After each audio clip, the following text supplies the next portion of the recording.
That's right. Unlike for our audience, unlike most of the guests that we have who are actually recording artists who they would have seen in videos and tours, they may not have seen you, or maybe sometimes not even know your name because your production name and your actual say name and stuff might be different. But so just give us an idea, just an intro who you are and stuff.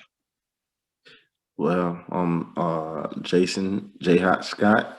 Most of my friends call me Jhot. I started producing age of 10 going on. I think I was going on 11. 10 to 11. Wow. Yeah, I was going on 11. I started out me and my two older cousins. We started out together, and my uncle Mucho and Zach, they kind of, well, they basically inspired us to want to do music and produce. It's funny because when I was younger, I used to want to be a singer and an artist and stuff like that. And Okay. then, since I've been in the studio a lot with Mucho, and I said no, I want to direct the artist. So, So did you ever get into so when you go back that young and by the time when you what could you remember of your uncle? Did you see him in 9/11 or did you know he was pretty working with Teddy Riley? What was it that you remember your earliest memory? I got a great memory. I remember as far as basic black. Oh, My grandmother and my grandfather, they we stayed on this street called Emerson Avenue, and I remember them coming home in the Benz and the BMWs and stuff like that. And I now that I'm older, I'm guessing they must have had a something to rehearse for because they was in my grandmother's living room rehearsing okay. and stuff like that. So I remember far back as that. I remember my granddaddy taking the keys and driving Mucho's Benz to the store. I remember all that. Okay. So, Okay. So what was your thoughts of what you do? You thought as as a kid you'd just be playing around with this and you thought as you get older, what was the idea and the thoughts? oh, I don't know about anybody else, but I knew I was gonna be nice because I basically taught myself at a young age like to in order to be what I want to be or what I see on TV, these guys like I gotta keep doing it. Like when I'm into something, I drown myself in it. Like I do computer stuff as well. Like I drown myself into whatever I'm into, Hmm. and it ain't no half, doing it or whatever. So I knew one day I was at my aunt's house and I was on the drum machine all day, and I fell asleep in her living room on it. Then when I woke up, I was kind of like happy and proud of myself because I was like, I knew that that's what it takes because I used to see Mucho be up until like, man, go there in the summertime. He up until like, we going back home. I'm 12, 13 years old. We're going back home like, man, probably at 5, 6 in the morning. Hmm. You know what I'm saying? They recording vocals all night. I'll never forget him recording Rob from 911 when they was doing working on Rob solo. I've never gone all night, man. Wow.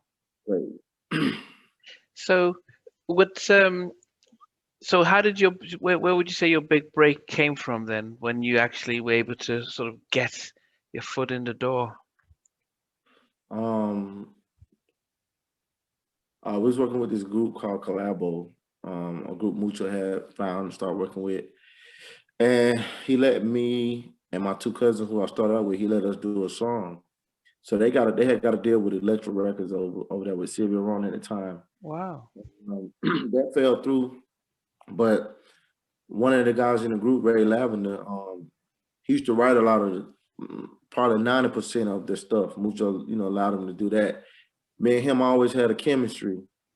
I had a chemistry with with who I started, but we always had a chemistry together. So he always used to say, man, if something happened, I'm gonna come back and get you. So he used to, when they went to Virginia to work with Teddy, he used to tell Teddy about me all the time. Mucho got this little young nephew. He dope, he dope, he dope. And then he ended up getting a deal with Akon Okay. and Geffen Records, which was on Interscope. And they wasn't really paying attention to him, and he doing all these songs with everyone. So he pulled out one of my beat CDs and he wrote this song called "Girl Got a Girlfriend," which actually I forget sometimes. It was on the Hot 100 Billboard. Wow. So that was like 2007. So that was my big break, and that's when I was able to like start getting a lot of work on my own. Did you get credit for that? Did Yes, he I make did. you? Okay. Who was the track? Who performed the track? Ray Lavender. The name of the song was "Girl Got a Girlfriend." Okay. Then we had a video version with Fabulous, the rapper, and Red Cafe. Wow. Okay. And how old were you then? Man, let me see. I was probably in my early 20s. Okay. Yeah. So when he put out the beat and the track, did he tell you that what he was doing? Did he tell you to come back and refix it, or did he just did it on by himself, or what happened? He went to the studio because he had a budget. Excuse me, so he can record anytime he got ready. He went to the studio and they recorded it, and he called me and let me hear it over the phone. And then back then I think I was using AIM. So he sent it to me through AIM. He's like, "Man, what you think about it? You think you need this?" I said, "Nah, it's dope the way it is." So Okay. Akon ended up calling my phone. And Wow. I'm sitting in the studio next to Mucho. We had another studio working on another group we was working with called Chemistry. And I thought it was a joke, like, "This Akon for real?" He's like, "Nah, it's serious." Like, I'm saying, and Ray was like, "Yes, that's Akon for real hot." So he was like, he got straight to the biz, like, "How much you want for this beat?" Because what happened, Ray leaked it on MySpace because he was sending music in, they And no wasn't one. doing nothing. So Hmm. he put it on MySpace before he went to bed, and he woke up. So many radio stations had added to rotation. He didn't have to pay for no Promotion. radio. The label didn't have to pay for no marketing barely with that record. So when he wake up, it's everywhere. So Akon called him like, "Yo, what the fuck is this record?" And because Jimmy Iovine called him like, "What is this Ray Lavender?" Jimmy Iovine actually heard the record, and Wow. he know that Ray was, signed to him through Akon. So he made him come out to California and shoot a video immediately. So he got straight to the point. Like, "How much you want for the beat?" So I looked at Mucho. I gave Mucho the phone. That was it. Oh, so Mucha did the negotiation for the beat. Yeah, Okay. And that was my biggest. That was one of my biggest paydays for being that young. yeah. So then what happened though after the track had blown up? What was the next thing that happened? It was some with the track. No, no, after the track was out and everything, what happened Man, to you? I started working on a lot of people's stuff around Atlanta, and then I started working on a lot of stuff with Teddy. Yeah, around that time I started working on a whole bunch of stuff. I was already working on a little bit with him, but I started working on it. He had went to California to do Snoop. So I started working on a lot of stuff with him, and I started doing Dru Hill and Okay. everything. Though she was my girl's friend, her Laverne's girlfriend. Till this one night I pulled up on the girls when they was in my girl Benz, kissing on my girls to punch.